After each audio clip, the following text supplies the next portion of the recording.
கைகள் கோர்த்த கனவு மெல்ல மெல்ல நனவாகுது. அன்பு கலந்த உழைப்பின் வழியே இனிப்பும் இன்று சுவை கூடுதே.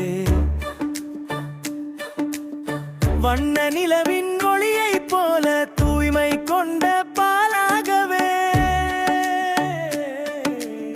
உள்ளம் மகிழ ஊற்றும் போது உலகம் அழகாய் மாறுதே.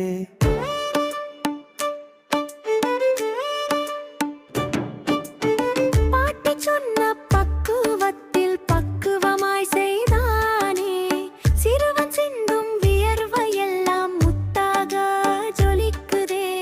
சுட சுட காய்ச்சிய பாலில் பாசத்தையும் சேர்த்தானே. குளிர்ச்சியான